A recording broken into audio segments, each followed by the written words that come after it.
He walked into his restaurant Undercover. What two teens said behind him nearly shattered everything he built. You'd think owning a restaurant would mean you could stroll in any time and get a little recognition. A free meal, maybe. A few smiles. But Derek Marshall wasn't looking for any of that. On that cloudy Tuesday afternoon in Birmingham, Alabama, he pulled his truck into the corner lot of Southern Edge, slid on a plain gray hoodie, tugged the brim of his baseball cap low, and walked in like a stranger. No security, no fanfare, no one rushing to greet him. He wanted to feel what his customers felt, to see what they saw, smell what they smelled, and maybe, if he was lucky, hear what they said when they didn't know who was listening. The lunch crowd had thinned. A couple of tables were still finishing up, some construction workers, two nurses from nearby Princeton Baptist. Derek stood in line behind a woman juggling two kids and in front of two teenage girls, probably no older than 16. He kept his head down, scanning the menu posted above the counter, even though he knew it by heart. "You ever been here before?" one of the girls asked. "Yeah," the other replied. "My aunt says the food's decent, but the owner's just some rich dude who doesn't care about this part of town. Probably using it for a tax write-off." Derek didn't flinch, didn't whip around or show his face, but something shifted in his chest, like the air got heavier, like someone had quietly scraped the soul out of his ribs. He kept looking up at the menu, pretending to think about sides. Collard greens or mac and cheese? As if it mattered. They kept talking. Nothing cruel. Just casual. Thoughtless. Honest.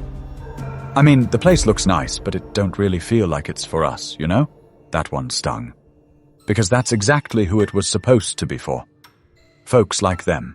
Like his mother, his uncles, his late grandmother, Miss Reaney, who used to serve smothered pork chops and sweet tea on chipped porcelain plates to the neighborhood kids who didn't have dinner waiting at home. He remembered being 12, watching her cook from her tiny kitchen on 3rd Avenue West. No signs, no tips jars, just food and love and a plastic lawn chair for whoever showed up hungry. That spirit was supposed to live inside Southern Edge. But here he was, standing in the place he built from the ground up, listening to two teenagers talk about him like he was some faceless investor sitting in an office uptown, running numbers instead of recipes. "Mac and cheese, please," he told the cashier, handing over a 20. She didn't smile, didn't say welcome or thank you, just took the bill and slid his receipt across the counter. It wasn't rudeness, more like autopilot. He grabbed his cup, filled it with sweet tea and sat near the back, close enough to see the counter, far enough not to draw attention. The food came fast. Too fast, he thought. His plate didn't have that usual warmth, the kind that told you it had been handled with care. The cornbread was slightly burnt at the edges, the mac was dry. Not bad, just off, like someone going through the motions. From where he sat, he could hear the girls again. "Girl, you know what would be good? If this place had open mic nights or something. Or like art on the walls from kids around here. Yeah, that would be cool. Right now it just feels like nice, but boring." Derek lowered his fork.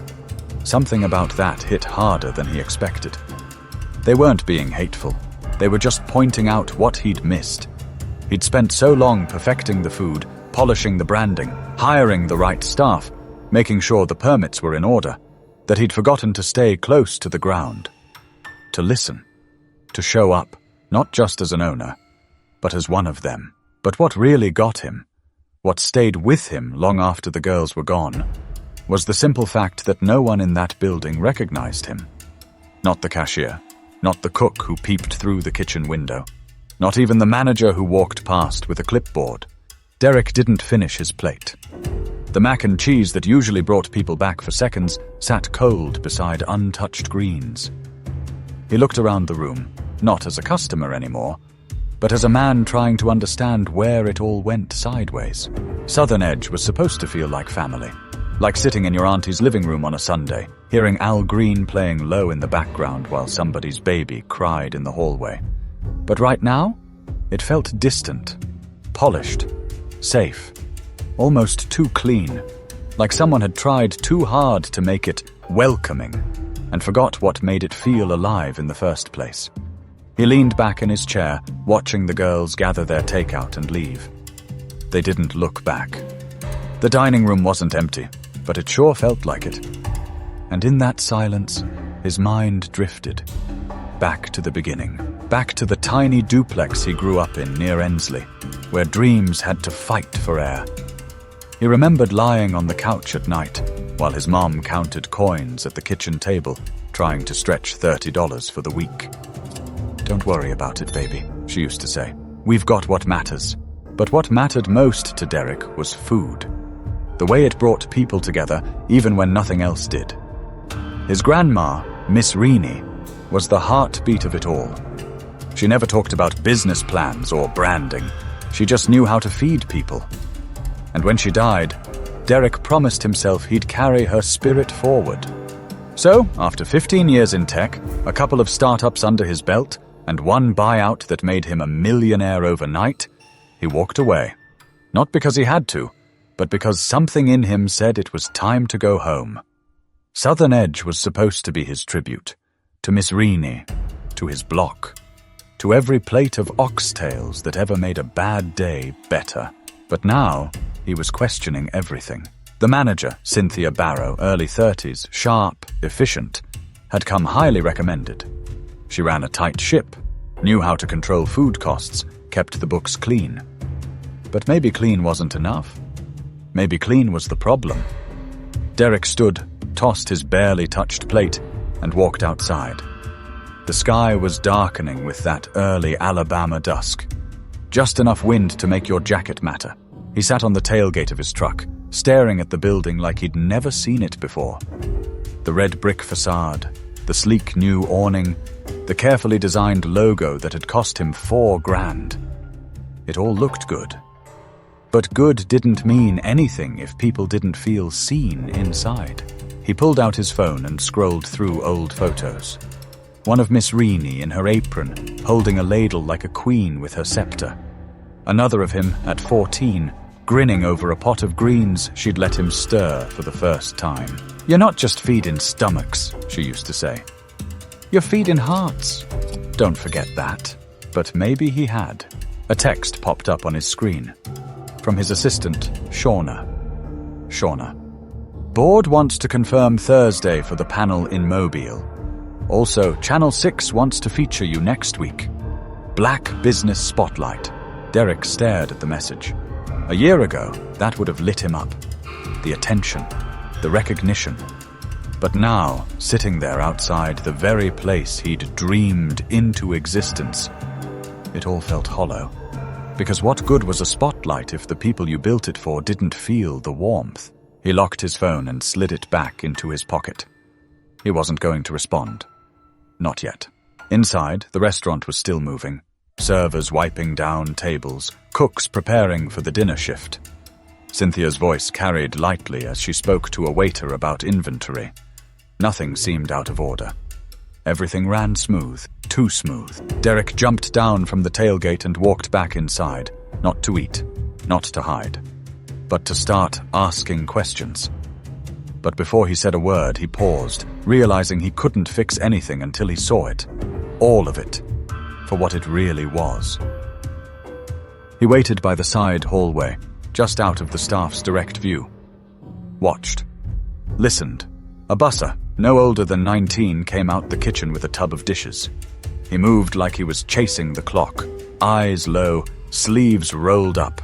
Behind him, the line cook was arguing with someone over a missing delivery ticket. There was tension in the air, not enough to blow up, but enough to notice. Derek took a breath and stepped in. Cynthia spotted him first. Her brows furrowed for a split second, then she straightened up and gave him the kind of smile that said, "I wasn't expecting this." She walked over, wiping her hands on a side towel. "Mr. Marshall," she said, her voice polite but clipped. "Didn't know you were coming by today. Just wanted to see things from the other side of the counter," Derek said. "Figured I'd stop in like any regular customer. Everything all right?" "That's what I'm trying to figure out." She glanced towards the kitchen, then back at him. "Is there something I should know?" He hesitated. Now wasn't the time to unload everything. Not yet. I overheard some guests talking. Young girls. They didn't know who I was. Cynthia nodded slowly. Waiting. They said this place didn't feel like it was for them. That maybe I opened it for a tax break. Cynthia blinked, surprised. That's not how we present it. Everyone knows this place is locally owned. Knowing and feeling are two different things. For the first time, she didn't have a ready answer. He scanned the dining area again. The layout was sleek. Black and white photos of famous black musicians lined the walls. The playlist was curated jazz and neo-soul.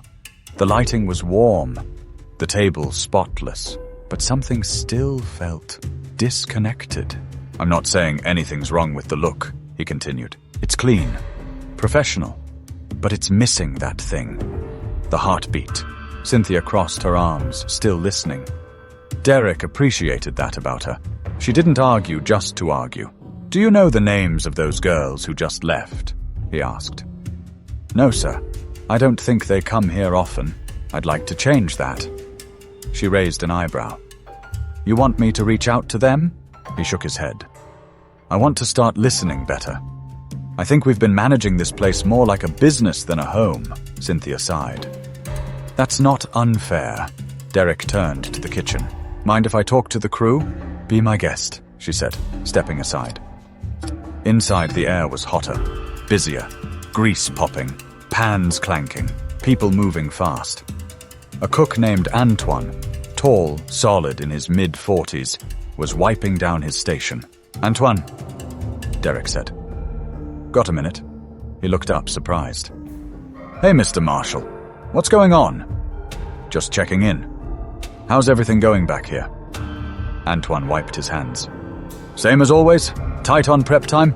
Orders piling up? Folks calling out again? You feel like the team's still connected to the reason we started this place? Antoine paused, chewing on the question. Honestly? Not really, he said. People just trying to get through the day. Ain't like how it was the first few months. Derek nodded. Why do you think that is? Could be a lot of things. Staff changes. Pressure to be perfect. Folks forget this ain't just a job. It's supposed to mean something. That line stuck. Supposed to mean something. Derek left the kitchen deep in thought. The more he peeled back, the more he saw that the machine still worked. But it had lost its soul. Somewhere between scaling up and keeping up, the place had shifted. People weren't just feeding customers. They were clocking hours. But if he wanted to bring back what made Southern Edge matter, he couldn't just tweak the menu or switch up the music. He'd have to reset the whole rhythm of the place. The next morning, Derek didn't head to his office. He didn't check his email or take calls.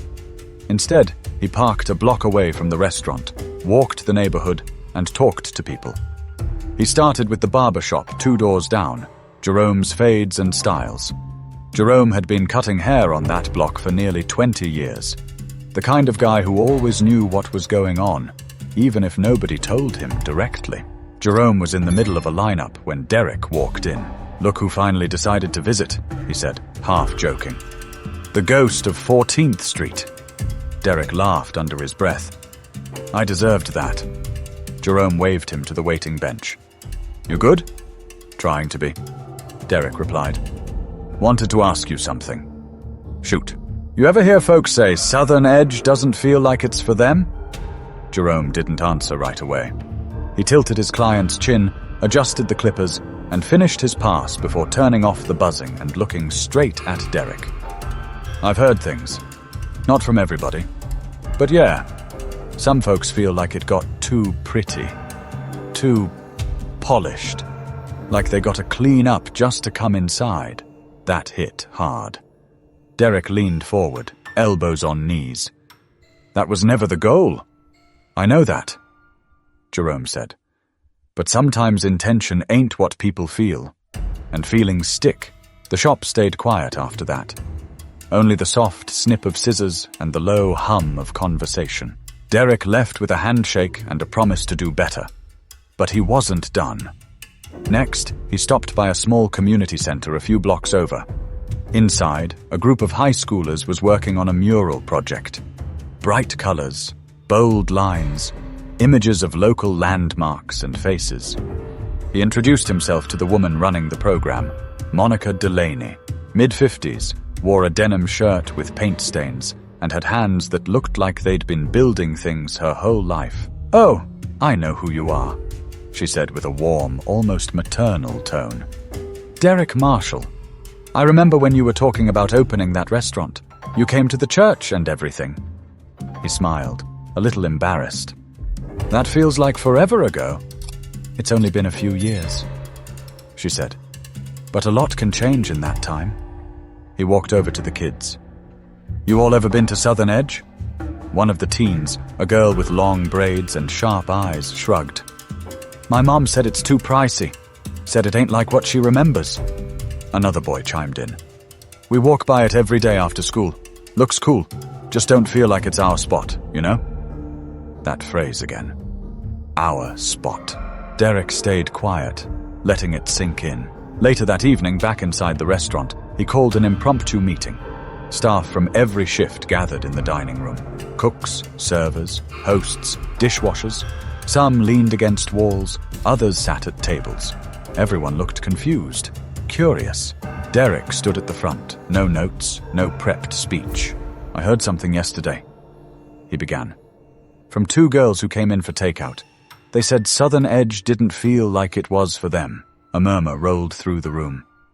"I went walking this morning, talked to folks. Some agreed, some didn't. But one thing's clear.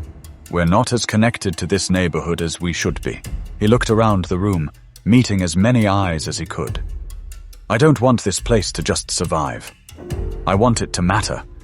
But that won't happen if we're treating people like transactions instead of neighbors." One of the servers, a younger guy named Trey, raised his hand. "Can I say something?" "Go ahead." Trey shifted in his chair. "Sometimes I don't know how much we're allowed to care. Like, we're trained to be efficient. Quick, polite, but not real. Like, if I stop to talk to someone, I feel like I'm slowing things down." Cynthia spoke up next. "That's on me. I pushed efficiency. I thought it made us stronger." Derek nodded. "You weren't wrong. But we've got to find a way to be fast and real, friendly and human. Because if we don't, we'll lose the thing that made this place special in the first place." He paused, scanning the room one more time. "We're gonna make some changes. But it starts with listening." But listening was only the first step. What mattered now was what he chose to do next. 3 days later, the sign on the front window looked different. Instead of the usual hours and specials, there was a handwritten note taped to the glass. Just one sentence. "We're hosting a community table. Sunday at 4. No cameras, no speeches, just food and conversation." No one really knew what to expect. By 3:45, folks started showing up. Some came out of curiosity. Others because their neighbor told them about it.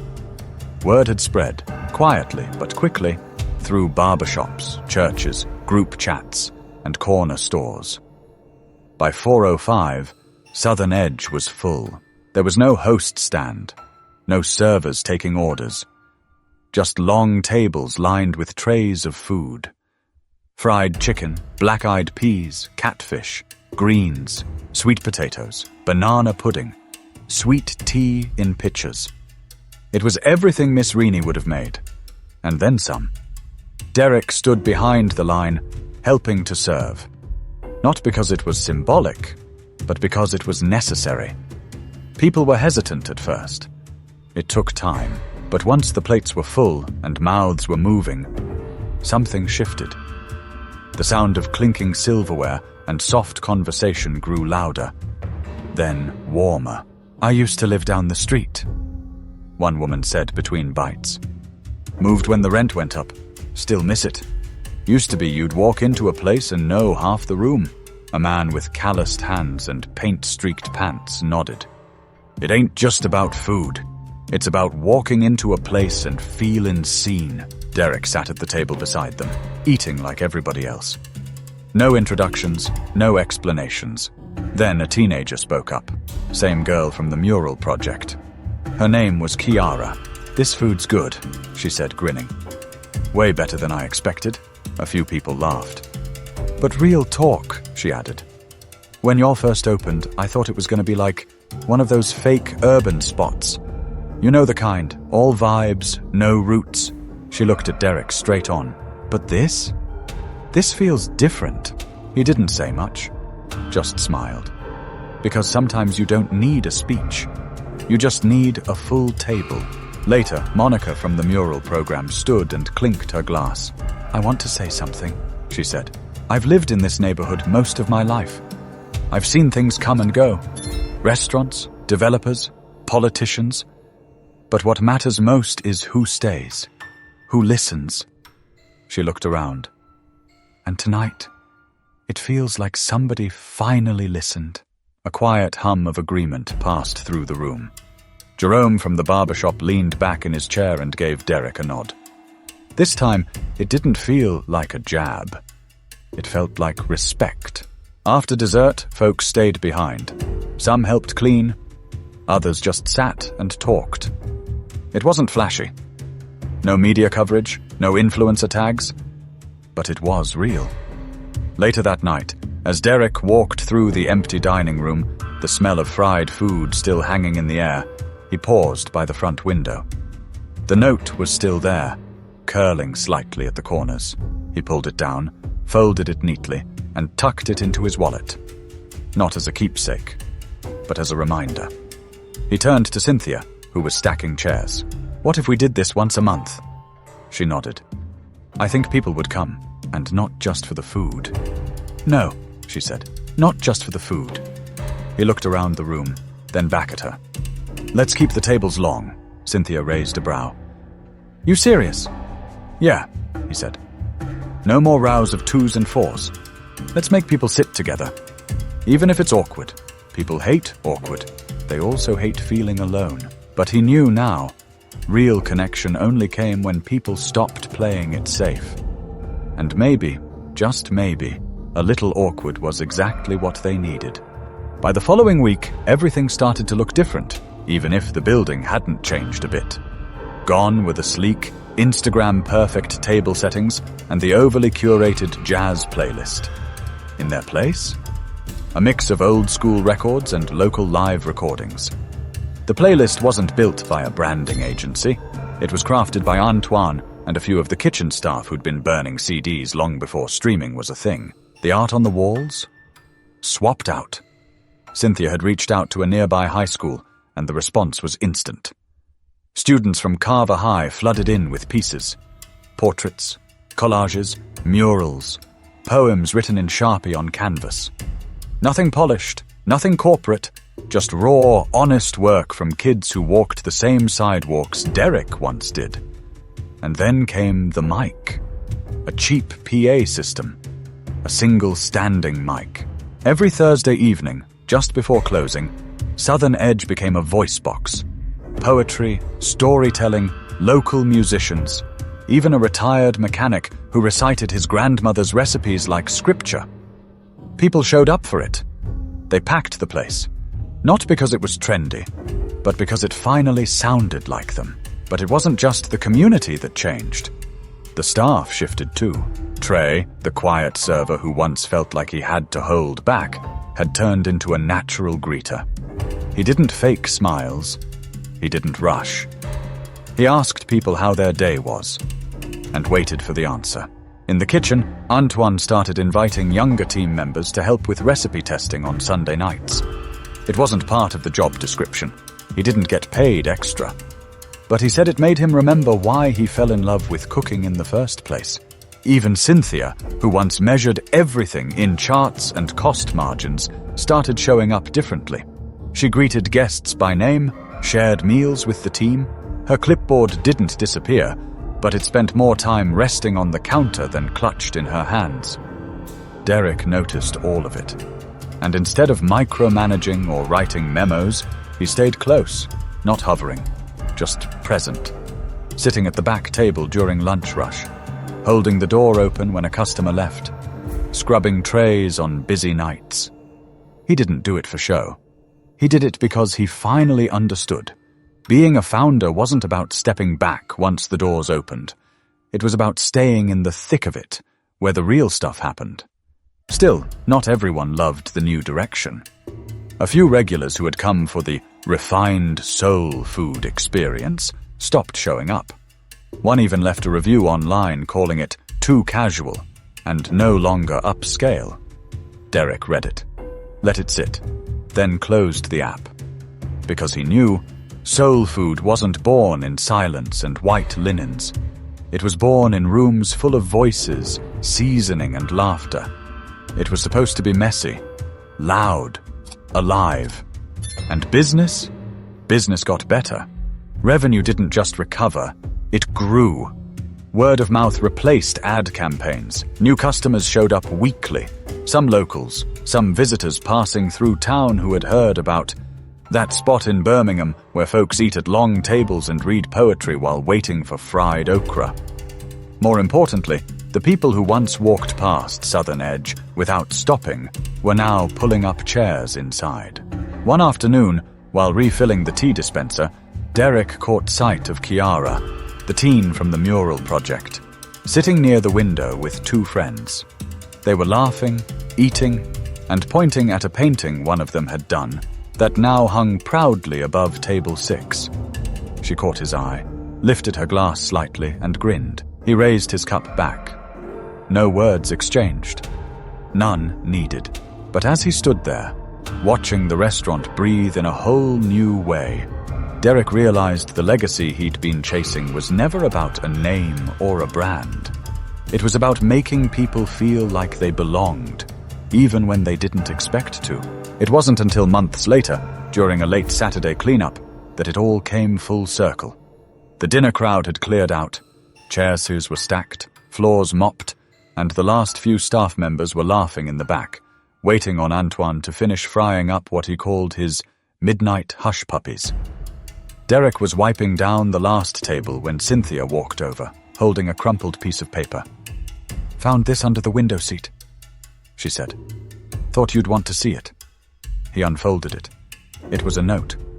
Sloppy handwriting, folded twice, like someone had planned to throw it away but couldn't. "My mom brought me here today for the first time. I thought it was going to feel fake, like other places. But I saw my painting on the wall, and I saw people like me laughing, talking, feeling full. I want to work here one day. No name, no signature. Just those words." Derek sat down hard in the nearest chair. He read it twice, then again, and he didn't move for a while. Because that was the real return. Not profit margins, not local awards, not write-ups in city magazines, but that anonymous note from a kid who came in expecting nothing and left wanting to be part of it. He tucked it into his wallet, next to the folded flyer from the first community dinner. 2 reminders, one of what he nearly missed, and one of what he finally reclaimed. A week later, Derek was asked to speak at a local entrepreneur event at Lawson State. He almost said no, but Cynthia insisted. "Not everyone needs to hear how you built it," she told him. "Some folks need to hear what you fixed." So he stood in front of a small crowd of business hopefuls, some fresh out of school, others switching paths in midlife, and shared what nobody talks about in startup circles. "I built Southern Edge with all the right intentions," he told them. "I wanted to honor my family, my neighborhood, my past. I got the location, the capital, the branding. But I forgot the most important part." He paused, letting the silence carry weight. "I forgot to keep showing up, not just in name but in spirit. I forgot that people don't connect to perfection. They connect to presence." One hand went up. A young man in the second row. "How do you know when you've got it right?" Derek smiled. "You don't. You just stay close enough to notice when you've gotten it wrong, and humble enough to fix it."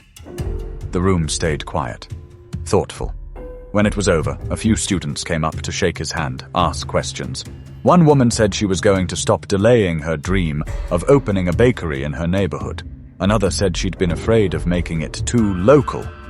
Until now, Derek walked back to his truck that night, feeling something he hadn't felt in a long time. Not pride, peace. Because the truth was, success had never been about the sleek logo or the packed seating on weekends. It was about staying in conversation, with the people, with the place, with the reason it all started. That Sunday, Derek stood behind the counter again. Not as a guest, not undercover, but fully present. He greeted every customer by name if he could. He made sure new faces got more than just a menu. They got a seat at the long table too.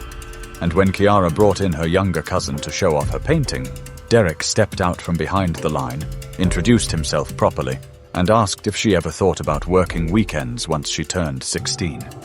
Her eyes lit up. "You serious?" "I don't offer jobs I don't mean," he said. The kid next to her whispered, "Yo, that's the owner?" Kiara nodded, proud.